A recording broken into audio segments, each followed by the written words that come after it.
Hello everyone, कैसे हैं आप सब। उम्मीद करता हूं आप सब बहुत अच्छे होंगे। लेकर के आया हूं आपके लिए एक और बेहतरीन सेशन। आज हम करने वाले हैं एक बहुत ही इंटरेस्टिंग टॉपिक। तो आज से मैंने आपके लिए शुरू कर दिया है स्टैटिक जीके, जिसमें पहला टॉपिक हम कवर करेंगे इन्वेंशंस एंड डिस्कवरीज। और ये मैं वो क्वेश्चन लेकर के आया हूं आज जो आपके जितने भी कॉम्पिटिटिव एग्जाम्स होते हैं वन डे, स्पेसिफिकली हम टारगेट कर रहे हैं एसएससी को, बट उसके अलावा जितने भी पेपर होते हैं उसमें मोस्टली ये क्वेश्चंस रिपीट आपको मिल जाएंगे।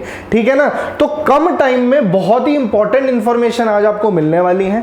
इस टॉपिक को आज अगर आपने यहां से कंप्लीट कर लिया, कहीं और आपको देखने की जरूरत भी नहीं पड़ेगी। एक बार बता देता हूं, ये हमारा अभिनंदन बैच चल रहा है। 79 दिनों के अंदर हम आपकी पूरी तैयारी करवा रहे हैं। मेरा नाम है समृद्ध श्रीवास्तव और मैं हूं आपका जीएस एजुकेटर। मॉडर्न हिस्ट्री और इंडियन पॉलिटी में पूरा खत्म करवा चुका हूं। उसके पीवाईक्यूज भी मैंने प्रैक्टिस करवा दिए हैं। और ये लेक्चर आपको कहां मिलेंगे सारे देखने के लिए, तो ये इसी सीरीज में मिलेंगे और इसका लिंक आपको डिस्क्रिप्शन में मिलेगा, जिसमें जनरल स्टडीज बाय समृद्ध सर करके एक प्लेलिस्ट होगी। बाकी टीचर्स भी आपको पढ़ा रहे हैं, जिसमें रीजनिंग, इंग्लिश, साइंस भी आपका साथ साथ चल रहा है। इन सब बातों के बारे में मैं आपको लेक्चर के बीच में बताऊंगा। तो सबसे पहले तो आज का हम टॉपिक शुरू करने वाले हैं इंपॉर्टेंट इन्वेंशंस एंड डिस्कवरीज। तो पॉलिटी खत्म होने के बाद में आज से आपका स्टैटिक जीके शुरू हो गया और इसी के बेहतरीन टॉपिक्स आपको रोज देखने को मिलेंगे। आराम से आप अपना सिलेबस यहां से खत्म कर सकते हो। चलते हैं सीधा पहले क्वेश्चन पे। एक एक चीज को हम एनालाइज करेंगे और देखेंगे कि भाई इसमें से सबसे ज्यादा क्वेश्चन इस चीज से बनते हैं कि मान लीजिए रेडियम की डिस्कवरी किसने करी, एरोप्लेन की डिस्कवरी किसने करी, किस ईयर में करी। ठीक है ना। एयर कंडीशन की डिस्कवरी किसने करी, पहले कंप्यूटर की डिस्कवरी किसने, इन्वेंशन किसने करी। तो आई होप आपको डिस्कवरी और इन्वेंशन में फर्क पता होगा। डिस्कवरी का मतलब जो ऑलरेडी एग्जिस्टिंग चीज थी, बस उसकी खोज हुई है। और इन्वेंशन का मतलब है कि आपने क्रिएटिविटी से कुछ नई चीज इन्वेंट कर दी है। ठीक है ना। तो एक बेसिक सा मतलब है इसका। तो अब शुरू करते हैं सीधा पहले क्वेश्चन से। चलिए, dash invented the first mechanical calculator in 1642। Dash ने 1642 में पहला यांत्रिक कैलकुलेटर का आविष्कार किया था। तो ये आपको आई होप फोटो दिख रही होगी, थोड़ी सी आपको ब्लड लग रही होगी, हारमोनियम जैसा कुछ आपको ये दिख रहा है। और इस इंस्ट्रूमेंट को हम कहते हैं पैस्केलिन। क्या कहते हैं? पैस्केलिन। ठीक है। तो अब आपको नाम से पता लग गया होगा, यही है वो मैकेनिकल कैलकुलेटर। देखिए उस जमाने में जबकि ये बात कर रहा 1642 की, तो उस टाइम पे कैलकुलेट करने के लिए आज की मॉडर्न टेक्नोलॉजी नहीं थी। अब तो ये ऑब्सोलेट हो गई ऑब्वियसली टेक्नोलॉजी। आज की डेट में आपके पास कंप्यूटर्स हैं, इलेक्ट्रॉनिक कैलकुलेटर्स हैं। तो ये उस समय की बात है। तो इसकी खोज करी थी ब्लेज पास्कल ने। ये डायरेक्ट एग्जाम में क्वेश्चन आता है, ब्लेज पास्कल ने। दूसरा सवाल आपसे पूछ सकता है, इन्होंने इसकी खोज कब करी थी? 1642 में। कब करी थी? 1642 में। अब इसके पीछे कहानी ये थी कि ये फ्रेंच के, यानी कि एक फ्रेंच नागरिक थे। इनके फादर जो थे ना, वो टैक्स डिपार्टमेंट में काम करते थे उस टाइम पे। कोई रोयन करके कोई शहर था ये फ्रांस के अंदर, तो वहां पे ये टैक्स कलेक्टर का काम करते थे। तो जैसा कि आपको पता है, जिसका काम टैक्स सुपरवाइजर का है, तो उसको बहुत सारी चीजें, बहुत सारी कैलकुलेशंस करनी पड़ती होगी। तो इसने उस टाइम पे देखा अपने फादर को कि इनको कितनी तकलीफ होती है। तो जैसे कि हम जानते हैं कि आवश्यकता ही आविष्कार की जननी होती है, तो इनको इस चीज की आवश्यकता लगी, तो इन्होंने कुछ ऐसी मशीन बना दी जो कि बना पहला मैकेनिकल कैलकुलेटर। और उसके बाद ये चीजें, टेक्नोलॉजी धीरे धीरे करके अपडेटेड होती चली गई। तो ये कहानी थी ब्लेज पास्कल की। इसको मैंने कहानी से रिलेट कर दिया ताकि आप दिमाग में रखो, और इसका नाम ही पैस्केलिन है। ठीक है। ये क्वेश्चन एग्जाम में कई बार रिपीट हुआ है, तो इसलिए मैं आपके लिए ये क्वेश्चन लेकर के आया। बाकी ऑप्शंस को भी देख लेते हैं, अगर कोई इंपॉर्टेंट इंफॉर्मेशन निकलेगी तो हम बिल्कुल उसको स्किप नहीं करेंगे। बात करता हूं मैं सबसे पहला नाम, सबसे इंपॉर्टेंट नाम, और हर साइंटिस्ट के साथ साथ जब वो उपलब्धि कुछ पा लेता है तो उसको नोबेल प्राइज मिलता है। तो नोबेल प्राइजेस की शुरुआत इन्हीं से हुई थी, इन्होंने ही नोबेल प्राइज की स्थापना करी थी। इनका नाम है एल्फ्रेड नोबेल। अब एल्फ्रेड नोबेल से इंपॉर्टेंट फैक्ट्स क्या क्या आपको याद रखने हैं। सबसे पहली चीज, एल्फ्रेड नोबेल किस चीज की डिस्कवरी के लिए जाने जाते हैं? तो इनकी एक बड़ी इंटरेस्टिंग स्टोरी है जो मैं आपको जरूर शेयर करना चाहूंगा। इन्होंने पहली बात तो डायनामाइट की खोज करी। डायनामाइट, ठीक है ना, जो वॉर्स वगैरह में यूज होता है, डायनामाइट तबाही मचाने के लिए। अब कहानी ये हुई कि नोबेल प्राइज की शुरुआत कहां से हुई। बड़ी इंटरेस्टिंग स्टोरी है ये। एक्चुअली में क्या हुआ था कि अखबारों में ओबिच्योरी छपती है, तो उस टाइम पे मिस्टेकन आइडेंटिटी के चलते ये बात हो रही है 1878 की, ठीक है ना, 1888 या 1888 या 90 की। उस टाइम पे क्या हुआ था, गलती से क्या हुआ था, इनके ब्रदर की जब डेथ हुई थी तो अखबार जो इनका एडिटर था उन्होंने इनका नाम अखबार में डाल दिया। तो जिसने उसके ऊपर आर्टिकल लिखा था कि दुनिया में तबाही के लिए जिसने एक चीज बनाई है डायनामाइट, उसकी मौत हो चुकी है, यानी अल्फ्रेड नोबेल की। पर ये उस वक्त जिंदा थे, मिस्टेकन आइडेंटिटी के चलते इन्होंने ये चीज का सामना किया। और उन्होंने जब उस कटिंग को अखबार की पढ़ा तो इन्होंने देखा कि दुनिया क्या मुझे मरने के बाद ऐसे याद करेगी, तो मैं ऐसे नहीं कहलाना चाहता कि दुनिया मुझे सिर्फ इस चीज के लिए याद रखे। तो मरने से पहले इन्होंने अपनी विल में लिख दिया था कि जितना भी इन पर धन संपत्ति है सब कुछ ये नोबेल प्राइज को डेडिकेट करेंगे और दुनिया के सबसे टॉप नॉच प्राइजेस की ये शुरुआत करेंगे, जो कि होंगे नोबेल प्राइज। क्या होंगे? Nobel prize. तो यहां से शुरुआत हुई थी नोबेल प्राइज की।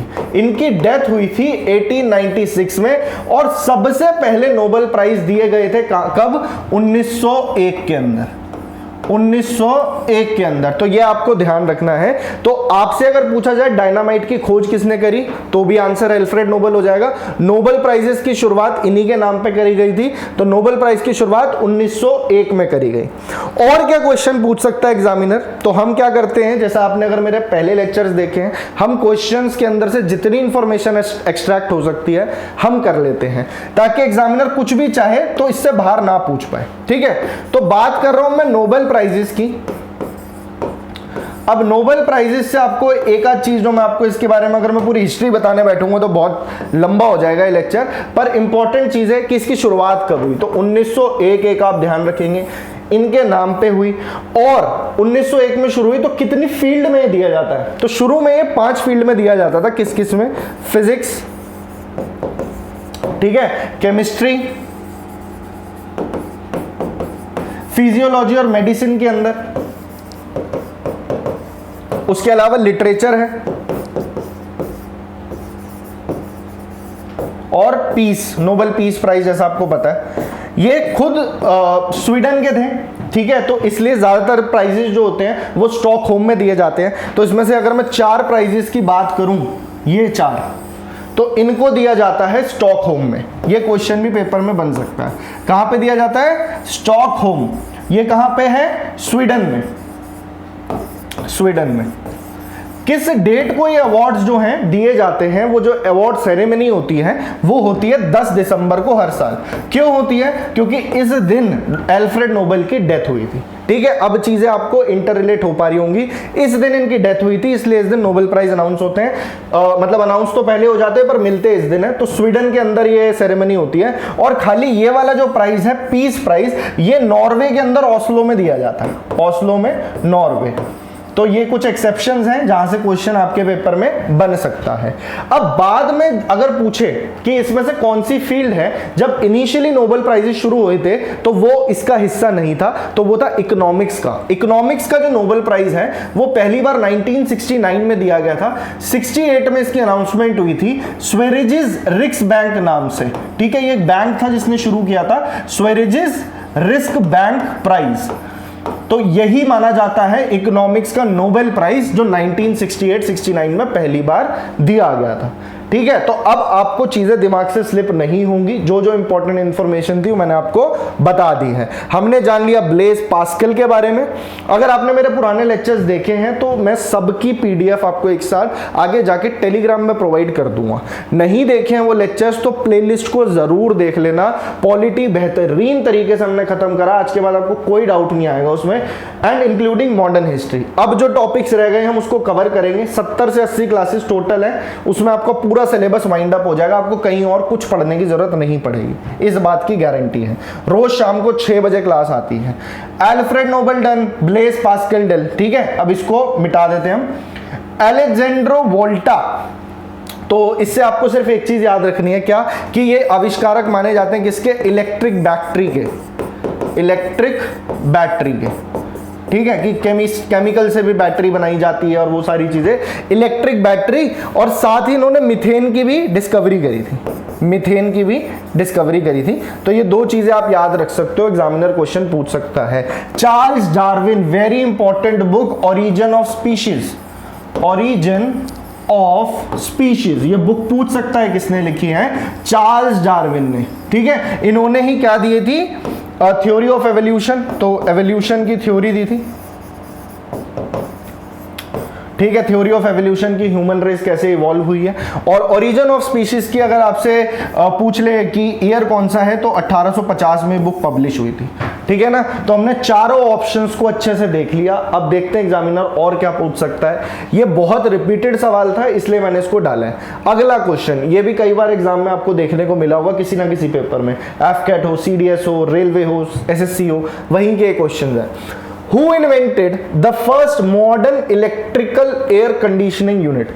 प्रथम आधुनिक विद्युत वातानुकूलन मतलब एसी इकाई का आविष्कार किसने किया था? बड़ी खतरनाक हिंदी लिखी हुई है इसमें, तो हम इसको देख लेते हैं एक बार।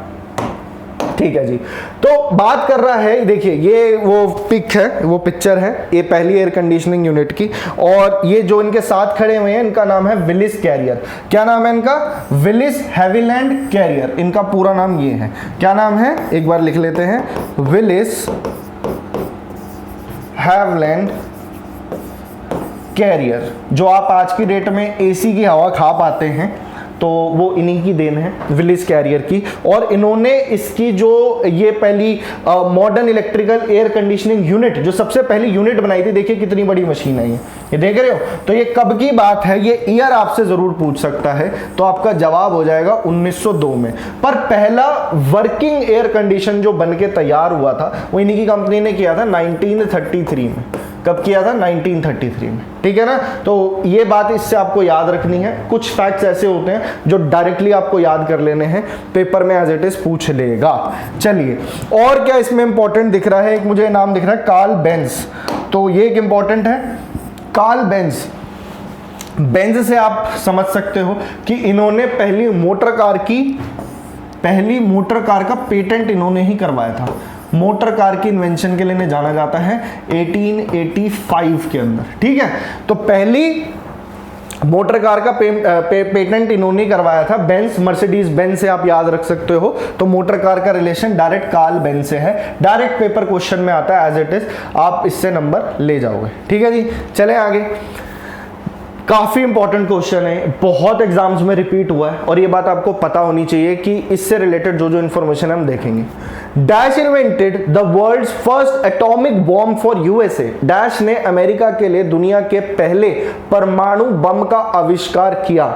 आज तक ऑलमोस्ट हर कंट्री के पास एक न्यूक्लियर वेपन है, पर सबसे पहले अमेरिका ने इसका आविष्कार किया था, जिस वजह से 1945 के अंदर जो वर्ल्ड वॉर 2 है उसका रिजल्ट हमको देखने को मिला।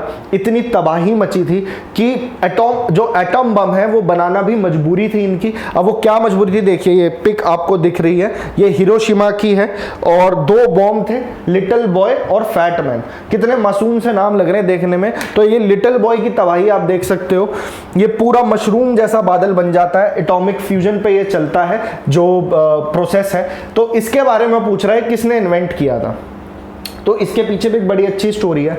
देखिए 1939 में वर्ल्ड वॉर 2 की शुरुआत होती है, वर्ल्ड वॉर 2 की शुरुआत होती है, और जो हिटलर था, जिसकी वजह से वर्ल्ड वॉर 2 ऑब्वियसली जो हम पढ़ते हैं कि हिटलर की वजह से शुरुआत हुई थी, तो नाजी जर्मनी के अंदर उसका बहुत ज़्यादा जो लोग, उसने ज्यूस को काफ़ी प्रताड़ित किया हुआ था।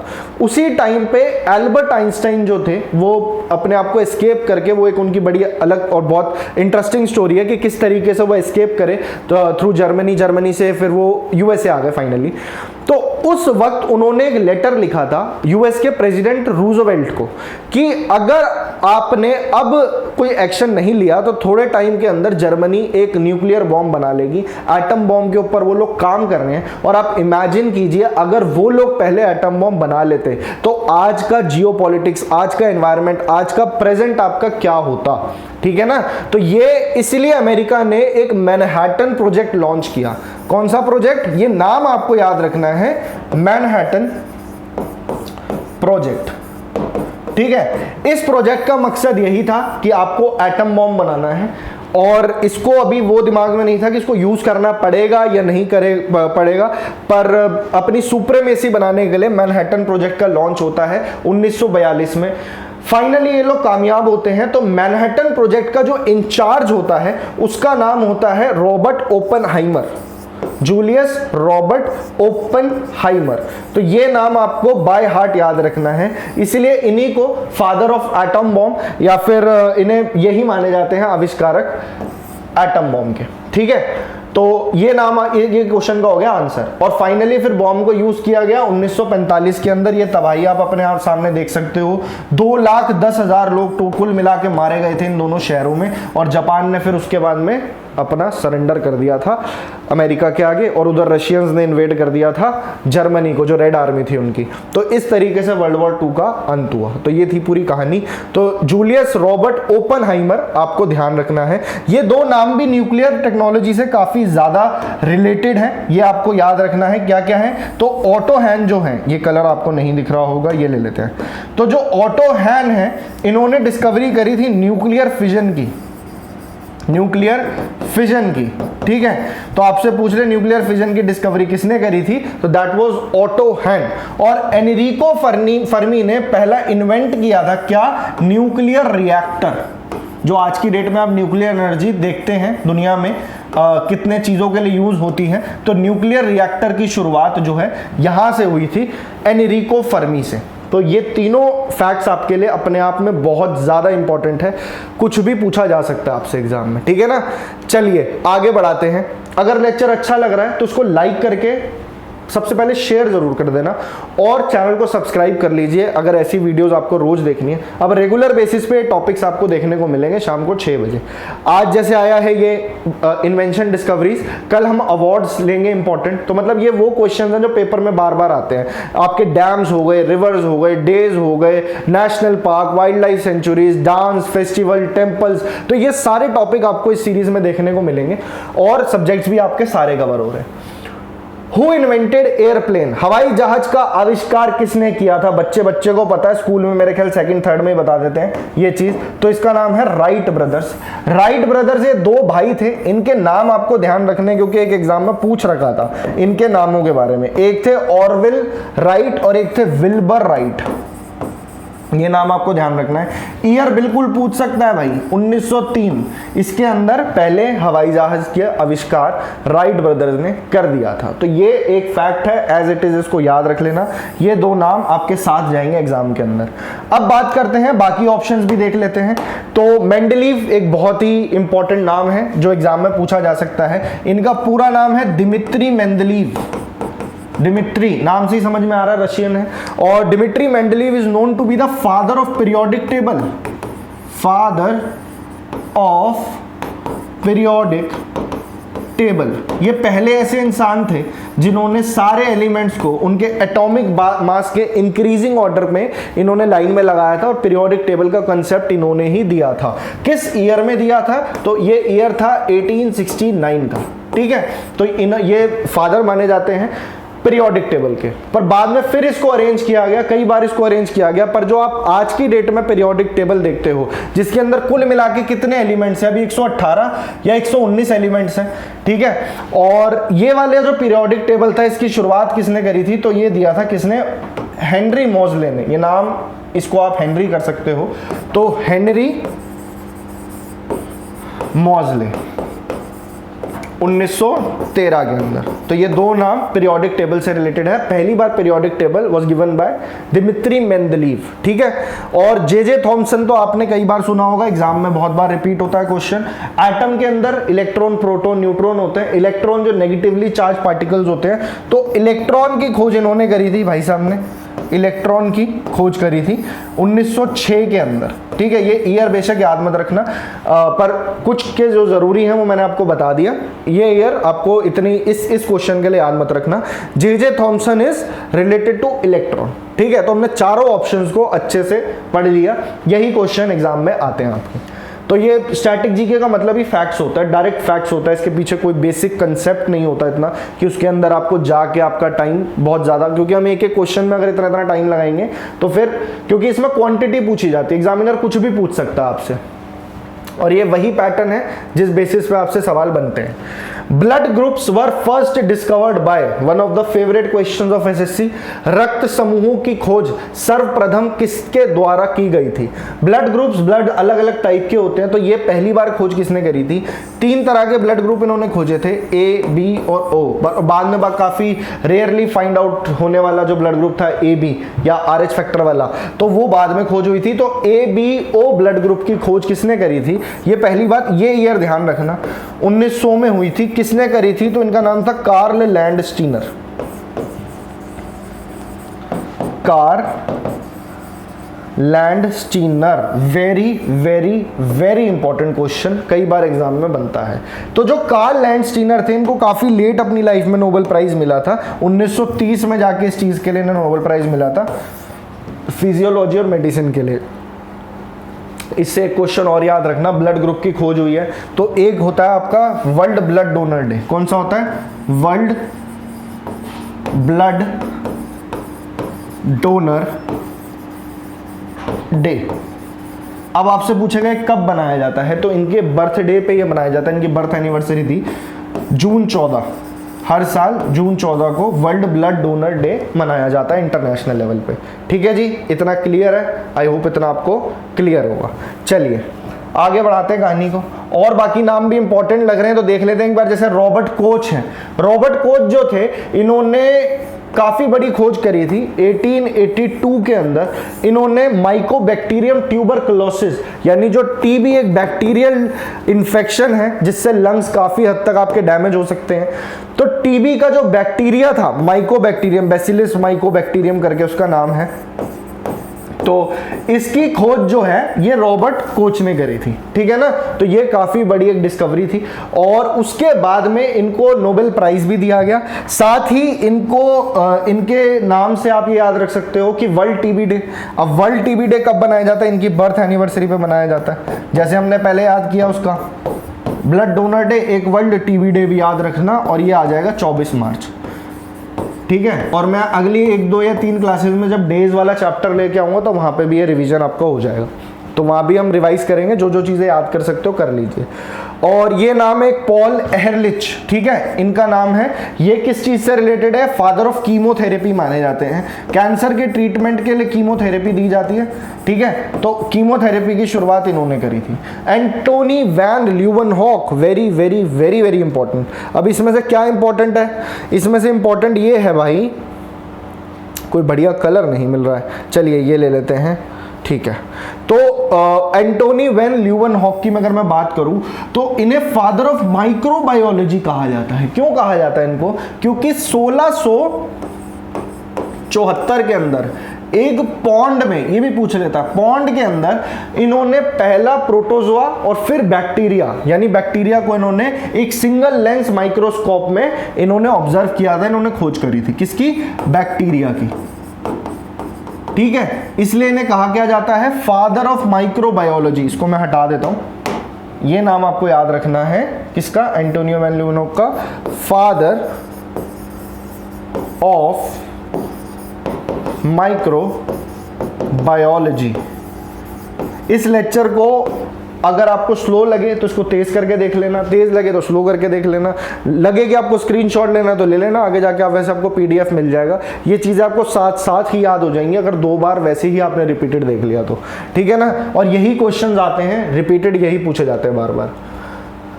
ओके, तो ये 2 भाई से लग रहे हैं। ये कौन है? Double stranded structure of DNA, deoxyribonucleic acid.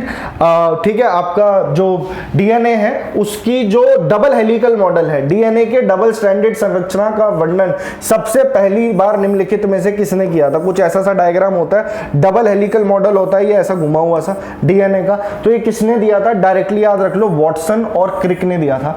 कब दिया था? तो ये ईयर था 1953 का। ये बस यही फैक्ट आपको आपको इससे याद रखना है, कई बार एग्जामिनर पूछता है। बाकी वो आपका साइंस का टॉपिक है, तो उसके अंदर डीएनए का आपको स्ट्रक्चर बिल्कुल समझाया जाएगा। अभी आप याद रख लीजिए वाटसन और क्रिक, ये इनकी फोटो है और ये डबल हेलिकल मॉडल है। डायरेक्ट पेपर में क्वेश्चन बनता है। Who discovered malaria parasite, malaria परजीवी की खोज किसने की थी? बड़ी खतरनाक बीमारी है मलेरिया, मैं खुद जूझा हुआ हूँ इससे, और अगर ना डिटेक्ट हो टाइम पे तो जान भी ले जाती है ये। मलेरिया की वजह से दुनिया में बहुत जाने गई थी, पर धीरे धीरे करके इन भाई साहब का बहुत बड़ा हाथ था इसके अंदर।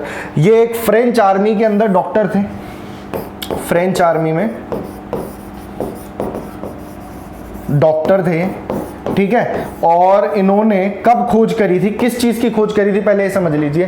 देखिए मलेरिया का जो वेक्टर होता है, यानी जो उसे किसके काटने से होता है, सबको पता है मच्छर के काटने से होता है, और उसके अंदर एक प्रोटोजोआ होता है जो इसका पैरासाइट होता है। जो प्रोटोजोआ होता है मलेरिया पैरासाइट, उसका नाम होता है प्लाज्मोडियम। क्या नाम होता है? प्लाज्मोडियम। तो ये इसके पैरासाइट का नाम है, जिस वजह से मलेरिया वायरस, मलेरिया इन्फेक्शन आपको होता है। और ये जो बीमारी होती है मलेरिया, बड़ी खतरनाक बीमारी होती है, बहुत ज़्यादा फीवर आता है, पेट की स्प्लीन सूज जाती है, जिस वजह से बार बार जो आप कुछ भी खाते हो तो वो वॉमिट की फॉर्म में बाहर आता रहता है। तो ना दवाई लगती है ना कुछ लगती है, ठीक है ना। तो मलेरिया जो है इस वजह से होता है और प्लाज्मोडियम की वजह से होता है। और इसका जो कैरियर होता है वो एक मच्छर होता है, फीमेल मस्कीटो होती है, फीमेल मस्कीटो। फीमेल मस्कीटो, एक तो फीमेल के काटने से पता नहीं क्यों सारी प्रॉब्लम होती है। फीमेल मस्कीटो, फीमेल मस्कीटो का नाम है फीमेल एनोफिलीस, यानी जो मस्कीटो है उसका नाम है एनोफिलीस, एनोफिलीस। स्पेलिंग एक बार चेक कर लेना, एनीफोलिस लिखा है मैंने, फीमेल एनोफिलीस। और ये जो प्लाज्मोडियम है इसकी खोज करी थी इन्होंने, फ्रेंच आर्मी में डॉक्टर जो कि हैं ये। अब आप कहोगे इनका नाम बता दो, तो इनका नाम है जेम्स लुइस अल्फोंसो लेवरन। क्या नाम है? Louis Alphonse Laveran, Charles Louis Alphonse Laveran. तो क्या क्या मैंने आपको बताया, ये फ्रेंच आर्मी में डॉक्टर थे। उस वक्त इन्होंने देखा है मिलिट्री में थे तो बहुत लोगों की डेथ हो रही थी। 1880 के अंदर इन्होंने इसका पैरासाइट ढूंढा जिसका नाम था प्लाज्मोडियम, ठीक है ना। तो इस वजह से मलेरिया होता है, बड़ी खतरनाक बीमारी है मलेरिया। और मलेरिया एक मच्छर के काटने की वजह से होता है, इसकी खोज बाद में हुई थी, ठीक है ना। तो उन्होंने तो ये पैरासाइट ढूंढा कि यार ये प्लाज्मोडियम की वजह से हो रहा है, पर ये प्लाज्मोडियम कहां से रहा है, तो 1880 में इन्होंने देख लिया प्लाज्मोडियम। इतना समझ में आ गया, आगे बढ़ो। तो एक इंसान थे, एक बहुत तगड़े ये माने जाते हैं साइंटिस्ट, और इनका जो बिलोंगिंग थी इंडिया से थी, अल्मोड़ा से, रोनाल्ड रॉस। इन्होंने पहली बार फाइंड आउट किया 1897 में। तो जो आपको मच्छर मैंने बताया था, फीमेल एनोफिलीस, फीमेल एनोफिलीस, ये स्पेलिंग एक बार आप चेक कर लेना, फीमेल एनोफिलीस। ये नाम भी आपसे एग्जाम में पूछ लेता है। तो इस मच्छर को पकड़ के इसके गैस्ट्रोइंटेस्टाइनल जो एरिया है, जो ट्रैक्ट है, वहां पे इस प्लाज्मोडियम को उन्होंने देखा कि यार ये मच्छर के काटने से हो रहा है। तो अब इसमें कंफ्यूज नहीं होना है, लेवरन ने ये खोज करी किसकी? प्लाज्मोडियम की। पर ये प्लाज्मोडियम मिल कहां पे रहा है? ये मच्छर की खोज करी रोनाल्ड रॉस ने, और इसके लिए इन्हें आगे जाके 1903 में नोबेल प्राइज भी दिया गया। तो काफी बड़ी खोज मानी जाती है ये, ठीक है। एक और नाम है इसमें, बहुत इंपॉर्टेंट नाम है, जिसका नाम है लुइस पैस्चर। इसके बारे में भी कुछ इंपॉर्टेंट जानकारी हम ले लेते हैं। क्या क्या चीजें आपको जाननी है लुइस पैस्चर के नाम से? पहला तो 1885 में इन्होंने रेबीज का जो वैक्सीनेशन है वो ढूंढ लिया था। बहुत लोग रेबीज के वजह से मर जाते थे, चाहे कुत्ता काट ले, चाहे रैबिट में भी होता है, बैट में भी होता है, मोंकी में भी होता है, ये वेक्टर्स होते हैं रेबीज के। तो रेबीज एक वायरल डिजीज है, वायरस है, ठीक है। इसका जो वैक्सीनेशन था that was invented by Louis Pasteur. और उस वक्त वैक्सीनेशन जो है ना बहुत कॉमन नहीं हुआ करते थे। सबसे पहला वैक्सीन एडवर्ड जेनर ने ढूंढा था स्मॉल पॉक्स का, उसके बाद ये दूसरा ही था जो रेबीज की बीमारी को जिसने एलिमिनेट किया था, तो वो था रेबीज वायरस का vaccination done by Louis Pasteur. अब कभी जब आप दूध पीते हो तो दूध जब पी रहे हो तो दूध के पीछे जब आप थैली को अगर इंग्रेडिएंट्स पढ़ो तो वहां पे आपको दिखेगा कि दूध को सेफ बनाने के लिए एक प्रोसेस किया है जिसे हम बोलते हैं पैस्चराइजेशन। पैस्चराइजेशन के अंदर क्या होता है, बहुत तेजी से गर्म करके फिर उसे ठंडा किया जाता है तो इस प्रोसेस से क्या होता है, जो उसके खतरनाक जर्म्स होते हैं, दूध के, आसान भाषा में बता रहा हूं, तो उनकी वो जो है वो खत्म हो जाते हैं, ठीक है ना। तो ये वाली जो विधि है, ये जो प्रोसेस है, ये लुईस पाश्चर ने दी थी। किस चीज की? तभी इसको हम कहते हैं पाश्चराइजेशन, ठीक है, पाश्चराइजेशन। तो ये भी आपको याद रखना है, एक तो रेबीज का बता दिया, उन्होंने वैक्सीन दे दिया, एक उन्होंने पाश्चराइजेशन दे दिया। तीसरी चीज, इन्होंने एंथ्रेक्स की वैक्सीन भी दी थी। किसकी? एंथ्रेक्स की। तो देखिए कितनी सारी इंपॉर्टेंट डिस्कवरीज, इन्वेंशंस हैं, तो बिल्कुल एग्जाम में बन सकती है। तो एंथ्रेक्स की भी वैक्सीनेशन की खोज इन्होंने करी थी, ठीक है। तो ऑलमोस्ट चीजें हमने रिवाइज कर ली हैं, कुछ क्वेश्चंस और हैं, एक बार देख लेते हैं, ठीक है। वो क्वेश्चन देखो रिपीट में आ गया ना, dash invented dynamite and was also the founder of Nobel prizes. Dash ने डायनामाइट का आविष्कार किया और नोबेल पुरस्कार के संस्थापक भी थे। तो उसे तो हमने इतनी अच्छी स्टोरी से समझा, आप भूल की नहीं सकते। तो इनका नाम था एल्फ्रेड नोबेल। मिस्टेकन आइडेंटिटी के चलते इन्होंने अपने अखबार में ओबिचुरी पढ़ी, जिस वजह से इनको बहुत धक्का लगा। इन्होंने कहा कि मेरे मरने के बाद, इन्होंने विल साइन करी, सब कुछ नोबेल प्राइज के लिए दान कर देंगे। डायनामाइट की खोज इन्होंने करी। 1901 से पहले नोबेल प्राइज दिए जाने लगे, 5 फील्ड में दिए जाते थे, एक फील्ड 1968 में ऐड करी गई। सारी इंफॉर्मेशन हो गई है। अब देखिए, अब मैंने सारे ऑप्शंस आपसे डिस्कस कर लिए ना, अब आगे जो क्वेश्चन मिलेंगे वो काफी हद तक आपको आते होंगे। चलिए नया क्वेश्चन है, इसको देखते हैं एक बार, क्या कह रहा है ये। Who discovered hydrogen? हाइड्रोजन की खोज किसने की थी? एज इट इज याद कर लेना। अब ये जो हाइड्रोजन होता है यूनिवर्स में मोस्ट अबंडेंट एलिमेंट होता है, मोस्ट अबंडेंट एलिमेंट, ठीक है। पीरियोडिक टेबल में सबसे ऊपर आता है। लाइटेस्ट एलिमेंट होता है, इससे हल्का कुछ नहीं है, लाइटेस्ट एलिमेंट। 75% यूनिवर्स का हिस्सा ये हाइड्रोजन ही है। अब पूछ रहा है हाइड्रोजन की खोज किसने करी थी? तो 1774 की बात है। हेनरी कैवेंडिश नाम के एक व्यक्ति थे, हेनरी कैवेंडिश। अच्छा, मैंने अभी आपको पीछे रेबीज बताया था, कहाँ गया? हाँ, तो इससे एक चीज और ध्यान रखना कि वर्ल्ड रेबीज डे, जब मैं सारे डेज भी बता रहा हूं तो ये भी याद रखना, वर्ल्ड रेबीज डे कब मनाया जाता है? तो वर्ल्ड रेबीज डे 28 सितंबर हर साल। तो ये भी याद रखना, इनकी डेथ एनिवर्सरी थी उस दिन इनकी मृत्यु हुई थी, इनकी नहीं, लुई पाश्चर की, ठीक है जी। चलें आगे। और इनका नाम मैंने आपको क्या बताया था, फिर से रिवाइज करो, अल्फोंसो लेवरन, मलेरिया की खोज। अभी लेक्चर के बाद में ना फटाफट से सारी चीजें रिवाइज करवा दूंगा। अल्फ्रेड नोबेल हो गया, हेनरी कैवेंडिश मैंने आपको बता दिया। इसमें एक इंपॉर्टेंट नाम मुझे दिख रहा है, विलियम कॉनराड रोएंटजन। इनका नाम है विलियम कॉनराड रोएंटजन, जो आज की डेट में आप टेक्नोलॉजी देखते हैं तो एक्सरेज की खोज इन्होंने करी थी। किस चीज की करी थी भाई? एक्सरेज की खोज इन्होंने करी थी 1895 के अंदर। और ये नाम इसलिए भी याद रखना है, जो मैंने आपको बार बार बोल रहा हूं, नोबेल प्राइज 1901 का सबसे पहला नोबेल प्राइज इन्हीं को मिला था। 1901 में फिजिक्स के अंदर इनको नोबेल प्राइज मिला है, नोबेल प्राइज। इनके काम से इतना फायदा हुआ, इतना प्रसन्न थे लोग, इतनी दुनिया ने इनको बहुत ज्यादा क्रेडिट दिया। और पीरियोडिक टेबल का एक एलिमेंट है, एलिमेंट नंबर 111। कौन सा एलिमेंट है? एलिमेंट, ये भी पूछा जा सकता है पेपर में, एलिमेंट नंबर 111। इसका नाम जो है, इसका नामकरण क्या किया? रोएंटजीनियम, रोएंटजीनियम, इन्हीं के नाम पे रख दिया, विलियम रोएंटगन से विलियम रोएंटजीनियम, एलिमेंट नंबर 111। तो ये इंपॉर्टेंट फैक्ट्स थे जो आपको याद रखने हैं। चलिए आगे बढ़ाते हैं। Insulin was discovered by, insulin की खोज किसके द्वारा की गई थी? तो एक क्वेश्चन तो आपसे यही बन जाएगा, दुनिया का सबसे पहला फर्स्ट आर्टिफिशियल हार्मोन यही था, फर्स्ट आर्टिफिशियल हार्मोन।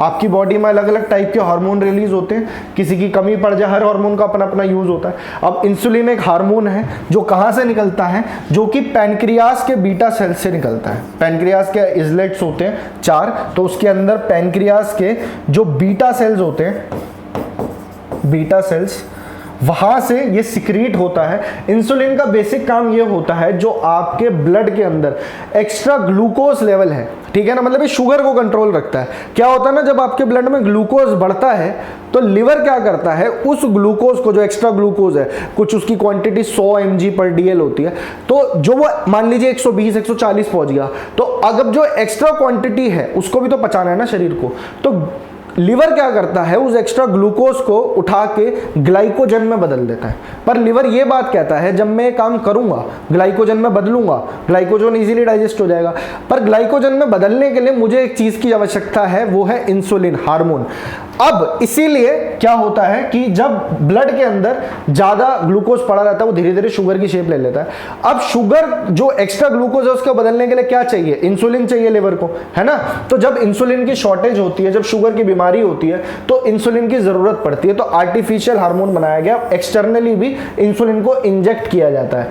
अब पूछ रहा है, ये जो इंसुलिन का मामला है किसने खोजा था, तो इनका नाम था एफ बेंटिंग, फ्रेडरिक बेंटिंग, ठीक है जी। इनके साथ एक और थे चार्ल्स बेस्ट, इन दोनों ने मिलकर इसकी खोज करी थी, इन्होंने इसको बनाया था, और ये था 1921 की बात, ठीक है जी।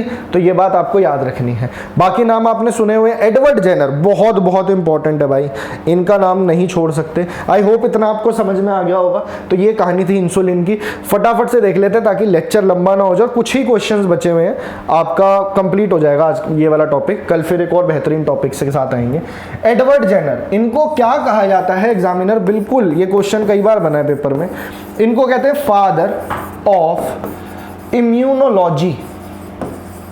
इम्यूनोलॉजी ऐसा क्यों कहते हैं इनको, क्योंकि दुनिया की सबसे पहली वैक्सीन, फर्स्ट वैक्सीन, और इनकी अपने आप में वैक्सीन ढूंढने की जो कहानी है काफ़ी दिलचस्प है, काफ़ी लोगों पे इन्होंने एक्सपेरिमेंट किया, शायद गाय से इनको वो चीज़ मिली थी। किस चीज़ की वैक्सीन ढूंढी थी इन्होंने, तो इन्होंने ढूंढी थी स्मॉल पॉक्स की।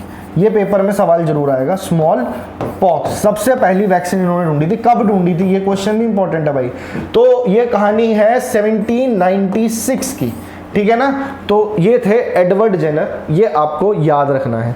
रोनाल्ड रॉस मैंने आपको बताया था, रिवाइज कीजिए। लेवरन ने प्लाज्मोडियम की खोज करी, मच्छर जिसकी मतलब मस्कीटो के काटने से मलेरिया होता है, ये खोज रोनाल्ड रॉस ने करी थी, ठीक है जी। चलिए, एफ बेंटिंग हो गया, Edward Jenner, Ronald Ross. Next बहुत इंपॉर्टेंट है ये भी, who among the following discovered radioactivity, कई बार पेपर में आया। रेडियो एक्टिविटी की अगर आपको ऐसा यूनिट पता है तो आपको इसका आंसर पता है। निम्नलिखित में से किस रेडियो एक्टिविटी की, किसने रेडियो एक्टिविटी की खोज करी थी, तो रेडियो एक्टिविटी की जो एसआई यूनिट होता है, एसआई यूनिट वो क्या होती है, वो होती है BQ यानी बैक्वेरल। अब नाम ढूंढ लो, हेनरी बैक्वेरल। 1896 की ये बात है, इसके अंदर रेडियो एक्टिविटी की खोज करी गई थी दो दिग्गज साइंटिस्ट द्वारा।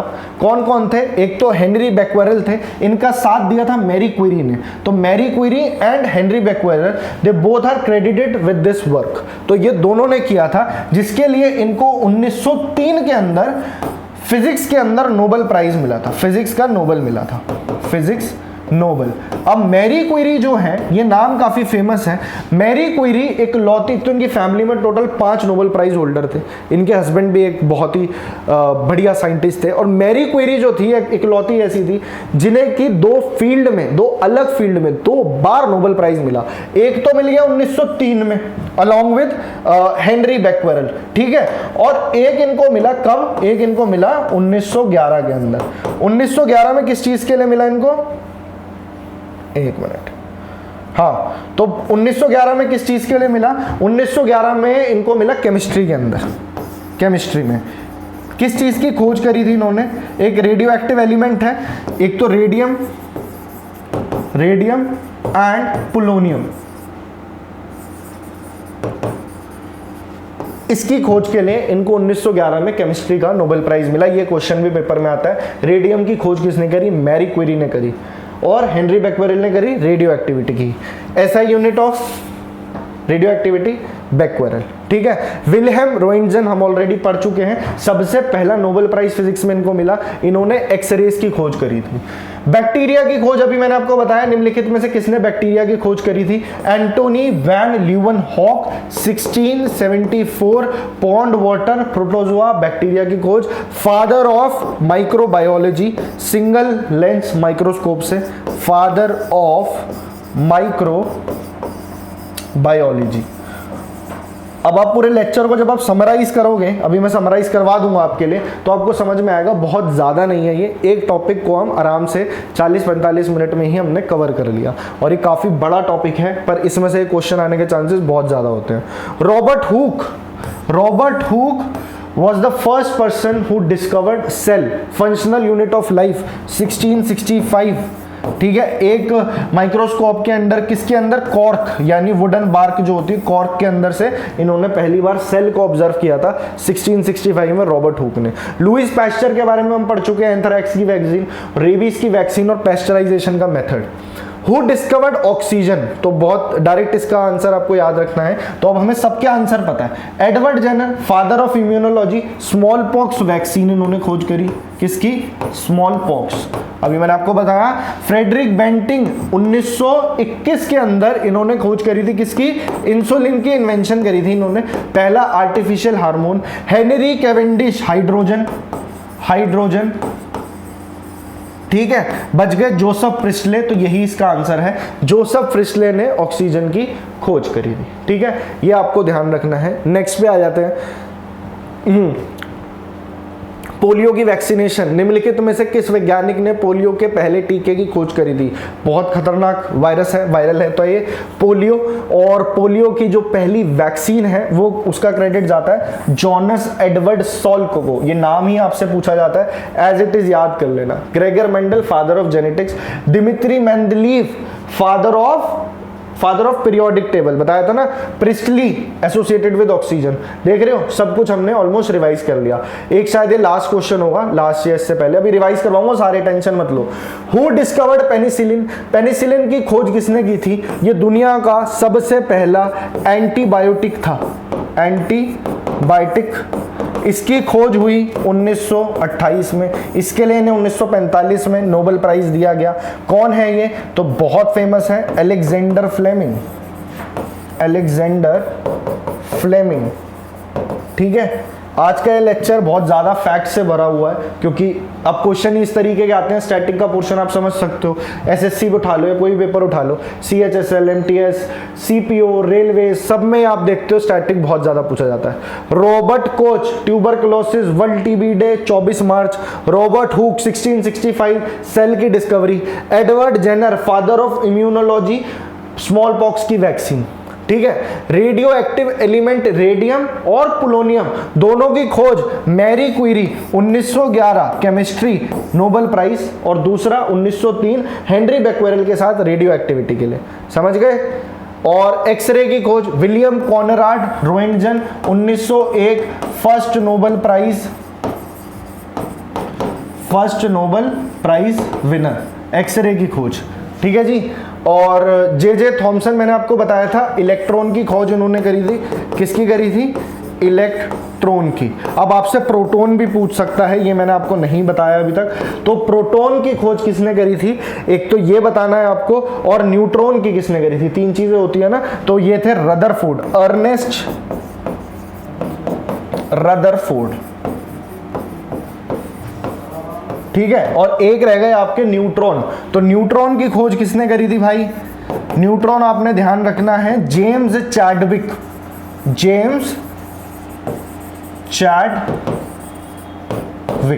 ठीक है, ये दो नाम याद, तीन नाम हो गए, electron J Thomson, neutron James Chadwick, और प्रोटॉन आपके हो गए अर्नेस्ट रदरफोर्ड।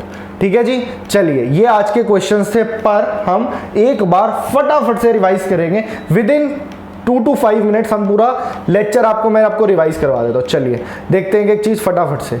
मैकेनिकल कैलकुलेटर किसने? पैस्कलिन इसे कहा जाता है। ब्लेस पैस्कल ने इन्वेंट किया था फ्रांस में, जो आपको फादर वाली इनकी कहानी बताई थी उससे आप रिलेट कर लोगे। 1642 में इसकी खोज करी गई थी, ठीक है। उसके बाद में मैंने एल्फ्रेड नोबल के बारे में बताया था, इन्होंने डायनामाइट की खोज करी थी। 1901 में नोबेल प्राइजेस इनके नाम पे दिए जाने लगे।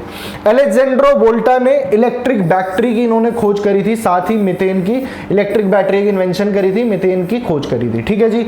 Charles Darwin Origin of Species नाम की इन्होंने किताब लिखी थी 1850 में, जिसके अंदर थ्योरी ऑफ एवोल्यूशन इन्होंने दिया था।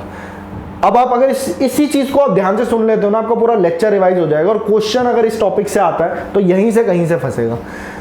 मॉडर्न इलेक्ट्रिक एयर कंडीशन कौन थे? विलिस कैरियर 1902 के अंदर, पर पहला प्रॉपर एयर कंडीशन 1933 में बनके तैयार हुआ। कार्ल बेंज पहले ऐसे थे जिन्होंने पहली बार मोटर कार बनाई और उसका पेटेंट उन्होंने 1885 में करवाया। चले आगे। एटॉमिक बॉम्ब मैनहट्टन प्रोजेक्ट बनाया गया, इसका इंचार्ज किसको बनाया गया? जूलियस रॉबर्ट ओपनहाइमर को, ठीक है। तो ये थे father of atomic bomb. Enrico Fermi ने क्या किया? न्यूक्लियर रिएक्टर पहला इन्होंने बनाया। ऑटो हैंड ने पहली बार न्यूक्लियर फिजन को डिस्कवर किया। एरोप्लेन किसने बनाया? तो राइट ब्रदर्स। मेन बात है राइट ब्रदर्स के नाम, ऑरविल राइट और विल्बर राइट, ठीक है। Mendeley father of periodic table 1869 में पीरियोडिक टेबल की इन्होंने सबसे पहली बार इन्होंने एटम्स को इंक्रीजिंग एटॉमिक मास के हिसाब से इन्होंने बांटा।